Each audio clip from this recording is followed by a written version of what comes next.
Monsieur le secrétaire perpétuel, mesdames, messieurs, alors, je peux difficilement commencer cet exposé en ne disant pas que l'amnistie fait partie de ces notions qui, dans le secteur des sciences sociales, sont difficilement appréhendables parce qu'elles sont mobilisées et qu'elles sont étudiées non pas par une discipline, mais par plusieurs disciplines à la fois. Alors, la notion est juridique, évidemment. J'ai presque envie de dire qu'elle est d'abord une notion juridique, mais elle intéresse aussi les criminologues, elle intéresse les philosophes, les psychologues, les sociologues et bien sûr les historiens. Et ce colloque très interdisciplinaire en est l'illustration la plus éclairante. Alors, dans un souci pédagogique, nous avons pensé avec les autres organisateurs de ce colloque qu'il serait judicieux d'entamer celui-ci par un rappel, d'une part des contours juridiques de l'amnistie et d'autre part de ses enjeux sociétaux, ce qui nous conduira déjà à un certain rapprochement entre l'analyse juridique et le point de vue d'autres disciplines. Alors je commence par les contours juridiques de l'amnistie, c'est la première partie de mon propos, en posant deux questions. Première question, quelle signification convient-il de donner en droit au mot amnistie? Et puis deuxième question, comment distinguer cette notion d'autres notions qui lui sont proches? Donc là, il y a, je pense, un travail pédagogique à faire de ma part. Alors, la notion d'amnistie, je crois, peut être définie à partir de quatre éléments distinctifs. Alors, premier élément distinctif, on peut dire que l'amnistie a en quelque sorte, si vous me permettez de le dire comme cela, des vertus effaçantes. Pourquoi? Parce qu'elle a pour objet d'effacer le caractère infractionnel, punissable des faits qu'elle vise. Des faits ont été commis, ce sont des faits qui sont pénalement répréhensibles. Dès le moment où ils sont amnistiés, ils ne sont plus punissables. Ce qui ne signifie pas que l'amnistie fait disparaître les faits eux-mêmes. La nuance est évidemment importante et j'aurai l'occasion d'y revenir. À cet égard, on ne dira jamais assez qu'il n'appartient au législateur ni d'écrire l'histoire, ni a fortiori de la réécrire. Alors, de deux choses d'une, soit les faits amnistiés n'ont pas encore donné lieu à condamnation, auquel cas l'amnistie empêche ou éteint à l'égard de ces faits ce qu'on appelle traditionnellement en droit l'action publique. Concrètement, le ministère public n'est plus autorisé à engager des poursuites, le magistrat instructeur n'est plus habilité à continuer son instruction et la juridiction pénale, si elle est déjà saisie, doit décider que l'action publique est éteinte.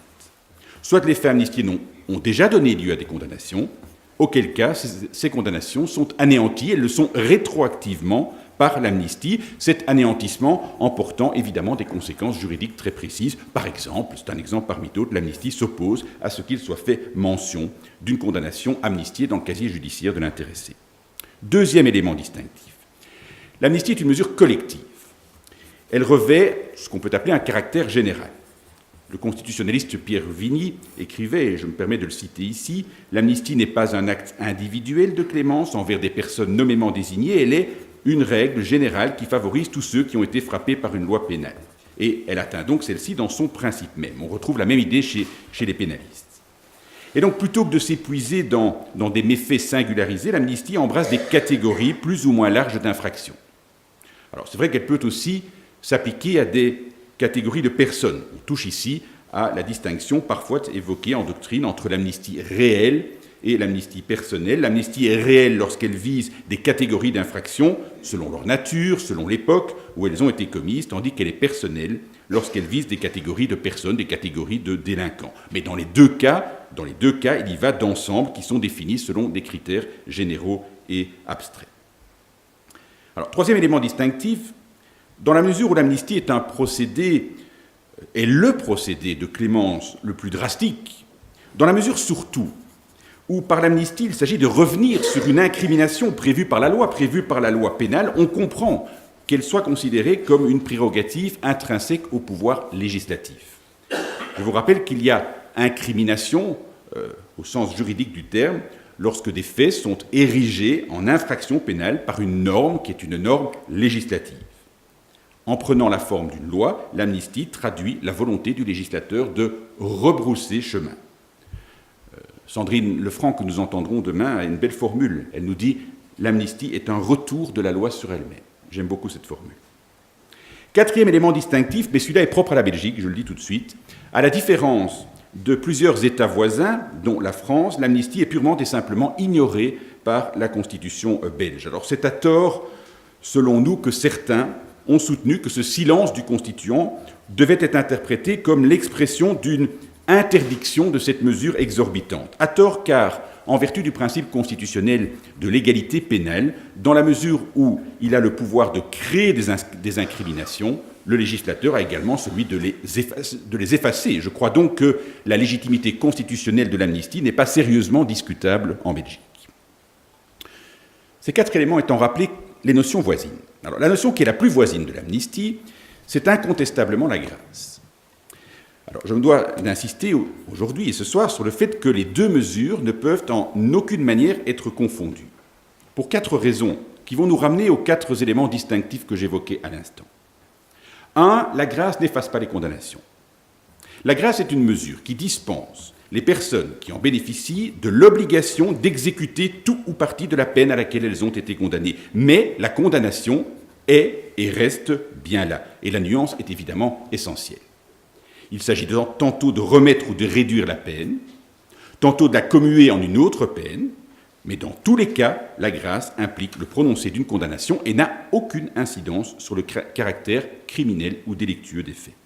C'est là un premier élément qui distingue la grâce de l'amnistie. Vous admettrez avec moi que c'est un élément important, parce que c'est un élément qui nous montre que l'amnistie est une mesure sensiblement plus radicale que la grâce, tant par rapport à la séparation des pouvoirs qu'au regard du respect qu'inspire la vérité judiciaire.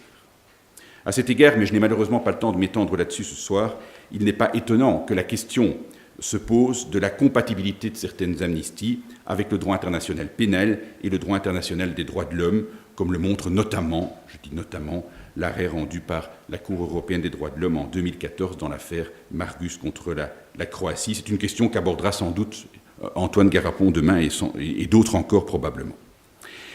Deuxième différence, deuxième raison qui nous amène à ne pas confondre la grâce et l'amnistie. La grâce, c'est une mesure qui, bien sûr, peut être collective dans ses principes, mais qui est surtout individuelle. Elle est individuelle parce qu'elle est prise à l'égard d'une ou plusieurs personnes déterminées. Ce n'est pas le cas de l'amnistie. En tout cas, ce n'est pas le cas de l'amnistie telle qu'on l'entend à la base. Nous verrons notamment avec la justice transitionnelle qu'il faut tout de même un tout petit peu nuancer les choses. Mais la grâce, effectivement, c'est dans tous les cas une mesure qui peut être collective, mais qui, je le répète, peut être individuelle. Et cette différence avec l'amnistie est d'autant plus importante que, vous le savez sans doute, en Belgique, depuis 1993, c'est-à-dire depuis la prestation de serment du roi Albert, il n'y a plus eu en Belgique de grâce collective, nous n'avons plus que des grâces individuelles. C'est important tout de même de le souligner. Troisième raison de ne pas confondre grâce et amnistie, le pouvoir de faire grâce, j'aime bien cette expression, le pouvoir de faire grâce, c'est une prérogative qui est réservée traditionnellement au chef de l'État, et donc à l'exécutif. Alors le roi dans les monarchies, le président dans les républiques. On y verra une troisième différence avec l'amnistie, dont je vous ai dit qu'elle était réservée aux législateurs. Et enfin, 4, la grâce est expressément reconnue par la Constitution belge. Alors, c'est un 4e facteur de divergence avec l'amnistie, qui est propre à la Belgique, bien évidemment. En vertu de l'article 110 de notre Constitution, le roi, je cite, a le droit de remettre ou de réduire les peines prononcées par les juges. Alors, soit dit en passant, et je le dis notamment à nos amis français, ce pouvoir du roi doit être bien compris. Il doit être d'autant mieux compris qu'il subsiste encore chez certains en Belgique une tendance à attribuer au rôle du roi en cette matière un poids particulier. Je vous mets en garde sur la nécessité de ne pas voir dans ce pouvoir de remettre ou de réduire les peines prononcées un droit régalien. La grâce n'est pas une prérogative personnelle du roi. Je vous rappelle que constitutionnellement, en Belgique, le roi ne peut jamais agir seul, il ne peut donc pas gracier seul. La nécessité d'un contre-seing ministériel, généralement, pas toujours, mais généralement celui du ministre de la Justice, est incontournable. Donc vous voyez 4 différences entre l'amnistie et la grâce. Alors on ajoutera, c'est important, que les vocations initiales des 2 mesures sont différentes. Alors que la grâce procède d'un souci d'individualisation de la réaction sociale, l'amnistie représente davantage un acte politique d'apaisement collectif et de restauration de la cohésion sociale. Cela étant, aussi différentes soient-elles, et j'ai tenté de vous montrer que ces 2 mesures étaient différentes, ces 2 mesures se rejoignent tout de même dans ce constat que toutes 2 sont des ingrédients du vouloir vivre collectif. Je repensais en préparant cette conférence à au Palazzo Pubblico de Sienne et à la fresque d'Ambrogio Lorenzetti sur les effets du bon et du mauvais gouvernement, revisiter ou visiter le Palazzo Pubblico et cette magnifique œuvre de Lorenzetti, vous constaterez que la magnanimité et la concorde figurent toutes les deux parmi les vertus d'un bon gouvernement tel que le peintre italien les a figurées. Alors, au rayon des notions voisines de l'amnistie, ou avec laquelle il pourrait y avoir confusion, il y a également deux mesures que j'évoque vraiment très rapidement, par souci d'être le plus complet possible, la réhabilitation et la révision. Alors, je les évoque vraiment rapidement. La réhabilitation, c'est une mesure qui a pour objet d'effacer pour l'avenir les effets d'une condamnation pénale sans remettre en cause la condamnation elle-même. Raison pour laquelle la réhabilitation est moins radicale que l'amnistie. Donc l'objectif ici est de favoriser ce qu'on appelle le reclassement, qui est l'horrible mot, vous l'admettrez avec moi, le reclassement de la personne condamnée, et dans cette logique, elle suppose qu'une condamnation a été prononcée, autre différence par rapport à l'amnistie. Quant à la révision, vous le savez sans doute, c'est ce qu'on appelle en droit une voie de recours extraordinaire qui, à certaines conditions, permet à quelqu'un qui a été condamné d'invoquer la survenance d'éléments nouveaux pour demander la réouverture de son procès et le réexamen de la décision de condamnation. Voilà pour les contours juridiques. Je voudrais maintenant envisager avec vous les enjeux sociétaux de l'amnistie, en précisant que je me limite ici à quelques observations qui non seulement sont très personnelles, mais au surplus ne prétendent évidemment en rien épuiser le débat, puisque d'autres orateurs reviendront demain sur cette question, demain et samedi, bien sûr. Alors, la première amnistie, une amnistie que Stéphane Gacon, que nous entendrons également demain, qualifie de paradigmatique, elle remonte à la période ayant suivi immédiatement la guerre du Péloponnèse, qui, je vous le rappelle, vers la fin du 5e siècle avant Jésus-Christ, a vu la victoire de Sparte sur Athènes. Après un an de guerre civile, un certain Thrasybule, général et homme politique, parvint à rétablir la démocratie à Athènes et obtint la promulgation d'un décret d'amnistie qu'on appelle le décret Thrasybule. Alors, si je fais ce petit détour historique, c'est pour rappeler que, selon le dictionnaire historique de la langue française, le mot amnistie vient des mots grecs amnestia et amnestas, qui signifient respectivement pardon et oubli. Pardon et oubli. Cette étymologie est interpellante. Elle est interpellante car si les lois d'amnistie procèdent bien de l'idée d'un pardon juridique, en revanche, elles sont impuissantes à décréter l'oubli. Deux idées donc que je voudrais aborder avec vous maintenant. Première idée, l'amnistie est un pardon juridique. Deuxième idée, elle n'implique pas l'oubli. Première idée donc, l'amnistie est un pardon juridique. Je veux dire par là que l'amnistie est un acte de pardon, mais ce pardon est et n'est que juridique. Bonjour. Il y a une différence. Il y a une différence entre le pardon juridique et le pardon éthique. Et cette dissociation, des philosophes se sont attelés à la démontrer, en allant jusqu'à détacher complètement le pardon du droit qu'ils tiennent pour incompatible avec la rationalité juridique. Derrida écrit que le pardon est hétérogène au droit. Yankelevitch qu'il ressortit au domaine extralégal, extra-juridique de notre existence. Même constat chez Paul Ricoeur, pour qui le pardon n'appartient pas à l'ordre juridique et ne relève même pas du plan du droit. Cette dissociation entre pardon juridique et pardon éthique est fondée sur plusieurs constatations. Première constatation. Le pardon éthique est une démarche individuelle. Au surplus, il vient en réponse à une sollicitation expresse et tout aussi individuelle de la personne intéressée. La construction du pardon est la reprise d'une demande, écrit Pierre Legendre. C'est d'autant plus vrai de l'amnistie qu'on l'a dit, elle revêt toujours une portée générale et n'est donc construite sur aucune relation interpersonnelle. Le pardon juridique est un pardon sociétal. C'est le pardon de l'État. Deuxième constatation. Le pardon éthique est indépendant de tout critère juridiquement contraignant.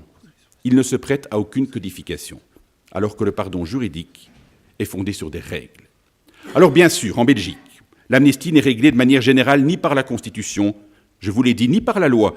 Seules certaines dispositions législatives y faisant allusion de manière incidente. Mais pour autant, dans l'exercice de son pouvoir d'amnistie, le législateur ne jouit pas d'un pouvoir discrétionnaire absolu. Le constitutionnaliste que je suis me conduit tout de même à vous rappeler et à insister sur le fait que l'absence de base constitutionnelle explicite ne doit pas faire oublier qu'en Belgique comme ailleurs, ces lois sont soumises, ces lois d'amnistie, à l'ensemble des prescriptions de la Constitution, que celles-ci soient relatives aux droits fondamentaux ou au pouvoir étatique. Cette limitation du pouvoir législatif a engendré ce qu'on a pu appeler, en France notamment, un droit constitutionnel de l'amnistie. Troisième constatation. Le pardon éthique est un acte purement gratuit et inconditionnel. Il est exempt de toute contrepartie. Sandrine Lefranc, encore elle, dans un ouvrage qui est décidément un très bel ouvrage, Politique du pardon, écrit « Il est à lui-même sa propre fin. Il ne saurait tirer sa valeur d'un ensemble de raisons, de conditions, d'attendus ou d'objectifs qui viendraient limiter sa créativité absolue. C'est l'idée que rapporter, et je la cite toujours, à un intérêt instrumentalisé, le pardon n'est plus un pardon. » Fin de citation. Alors le pardon juridique est d'une certaine manière lui aussi un acte de bonté, mais cette bonté est mobilisée au service d'objectifs politiques. L'amnistie est un acte politique. C'est un acte qui procède de préoccupations politiques. L'amnistie interviendra par exemple à l'issue d'événements ayant gravement perturbé le pays, une guerre, une révolution. Dans tous les cas, parce que les événements peuvent être très divers, dans tous les cas, il s'agit de contribuer à ramener le calme dans l'esprit des citoyens, à apaiser une société en crise, à restaurer l'unité d'une société déchirée et, en fin de compte, à réconcilier la nation avec elle-même. Il y a dans l'amnistie quelque chose de thérapeutique. Ce disant, je n'oublie pas, soyons réalistes, que dans la décision de recourir à l'amnistie, les considérations politiques que je viens d'évoquer se doublent parfois de préoccupations plus pragmatiques. Elles sont relatives aux frais élevés que peuvent occasionner des poursuites pénales massives, mais également à l'état de délabrement du système judiciaire, qui n'est pas nécessairement capable d'organiser de nombreux procès dans un délai qui reste raisonnable, sans compter les écueils juridiques qui peuvent venir compliquer la conduite et l'issue de tels procès, des écueils qui touchent notamment à la question délicate de l'imputation des responsabilités. Quoi qu'il en soit, quelles que soient les raisons qui justifient l'adoption de ces lois d'amnistie, ces lois ont pour vocation d'être circonstancielles et ponctuelles. Et c'est vrai, on en parlera samedi matin, en Belgique, elles l'ont été, circonstancielles et ponctuelles. Mais je dois la vérité de préciser que dans certains États, l'amnistie est loin d'être circonstancielle, étant devenue un outil privilégié de politique criminelle. Stéphane Gacon, encore lui, distingue les grandes et les petites amnisties, celles qui suivent les traumatismes civils et celles qui régulent la répression courante. Deuxième idée, l'amnistie n'implique pas l'oubli. Elle est un pardon, je viens de le dire, un pardon juridique, mais un pardon gravé dans la mémoire collective. La littérature juridique enseigne généralement qu'en amnistiant, il s'agit non seulement de pardonner, mais aussi de faire tomber l'infraction dans l'oubli du groupe social, en utilisant une fiction qui répute que les faits en question n'ont jamais été délictueux. Ces faits deviennent des choses non advenues, selon l'expression du célèbre édit de Nantes, promulgué en 1598 par Henri IV pour endiguer l'agitation des Huguenots et favoriser la paix religieuse. L'amnistie apparaît ainsi comme l'acte par lequel l'État ordonne qu'une infraction soit oubliée. En somme, écrit François Host dans son très beau livre sur le temps du droit, on fait comme si le mal n'avait pas été, le passé est réécrit et silence est imposé à la mémoire. Et pourtant, cette assimilation entre amnistie et oubli est-elle vraiment fondée? Si oubli il y a, cet oubli est-il absolu? Je crois qu'il est permis d'en douter. Et je ne suis pas le seul. Le regretté Michel van de Kerkhove, qui, s'il était encore avec nous, nous dirait tellement de très belles choses aujourd'hui, écrivait que, je le cite, « Si l'amnistie apparaît comme l'instrument de l'oubli par excellence, on ne peut cependant pas conclure qu'elle constitue la consécration d'une amnésie pure et simple. » Alors pourquoi? Rappelons d'abord, je vous l'ai dit tout à l'heure, que l'amnistie fait disparaître non pas les faits eux-mêmes, mais leur caractère pénalement répréhensible. La meilleure preuve juridique en est que, pour les mêmes faits, l'auteur pourrait éventuellement être poursuivi sur la base d'une incrimination qui n'est pas visée par l'amnistie. Relevons ensuite que l'amnistie est fondée sur certaines modalités juridiques qui tiennent en éveil le souvenir du mal qui a été commis.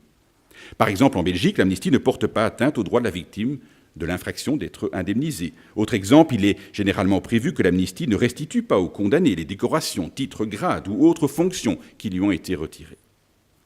Relevons enfin et surtout qu'une amnistie est impuissante à décréter l'oubli. Vous l'avez dit tout à l'heure, monsieur le secrétaire perpétuel, amnistie n'est pas amnésie. Amnistie n'est pas amnésie.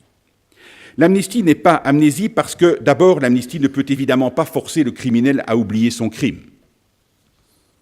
Tu m'absous, il est vrai, Auguste, mais non pas mon cœur qui pleurera son crime tant que je vivrai. Extrait de la Clémence de Titus, acte 2, scène 3. L'amnistie n'est pas une amnésie parce que l'amnistie est également inapte à imposer l'oubli du corps social. Le pécheur avait peut-être été réhabilité, mais cela ne signifiait pas que le péché lui-même avait été effacé de la surface de la terre. Loin de là.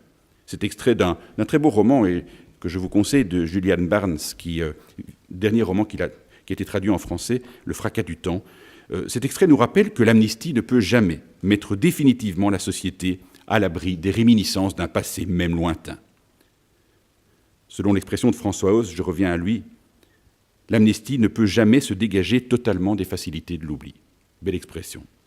C'est d'autant plus vrai, mesdames, messieurs, lorsqu'elle porte sur une condamnation déjà prononcée, car la justice a alors été dite et elle a généré une stigmatisation sociale qui échappe évidemment à l'amnistie.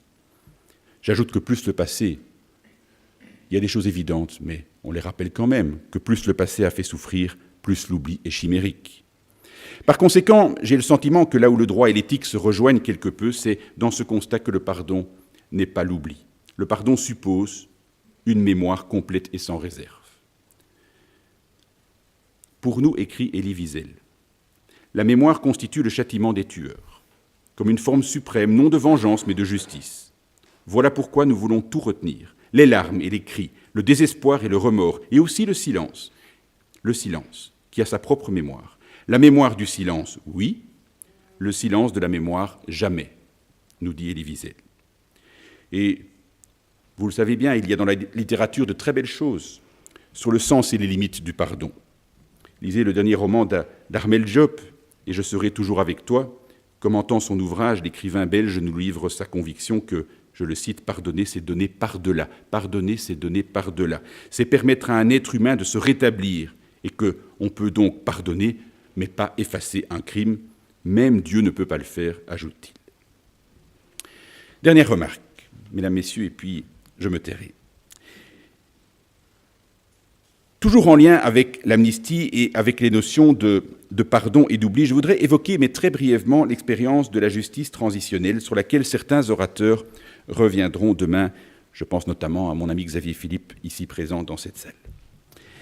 Alors, par l'expression justice transitionnelle, on parle aussi parfois de justice restauratrice, de justice restaurative pour l'opposer à la justice rétributive.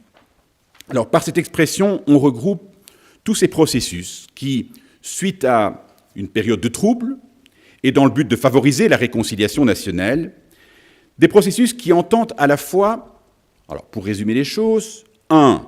Écrire la vérité, ou pour dire les choses plus exactement, pas n'importe quelle vérité, produire un récit historique collectif de ce qui s'est passé.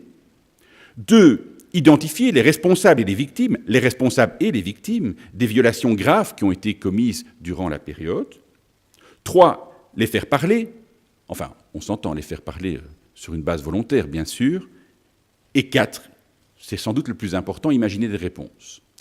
Des réponses qui soient adaptées, à la fois des sanctions, mais aussi des non-sanctions.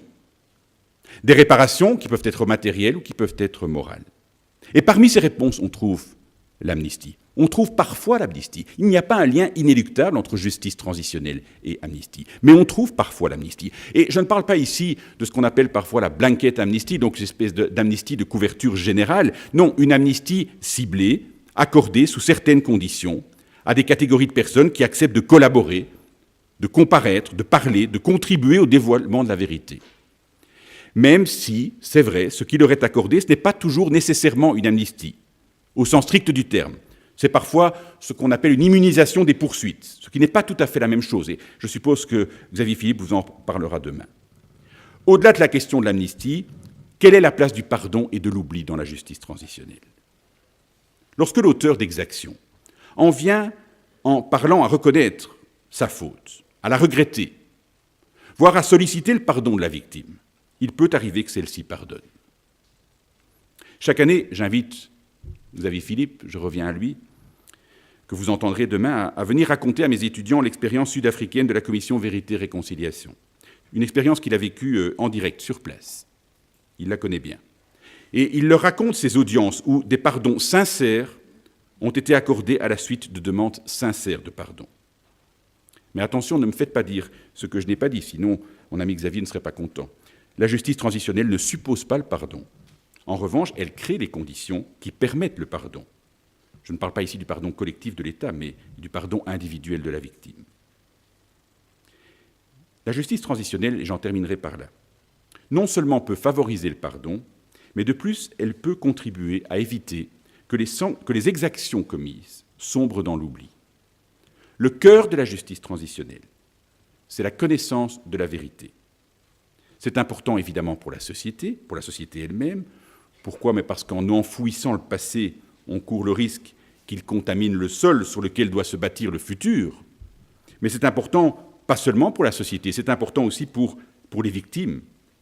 On en revient ici au pardon et au lien entre pardon et mémoire. Une faute ne peut être pardonnée que si elle est racontée et s'inscrit ainsi dans la mémoire collective. C'est l'idée qu'en pardonnant sans oublier, le souvenir se guérit du tourment qu'il affecte. Je cite ici le roman du monde de Henri Pénard-Ruiz. C'est une idée que je livre à votre réflexion. Je vous remercie.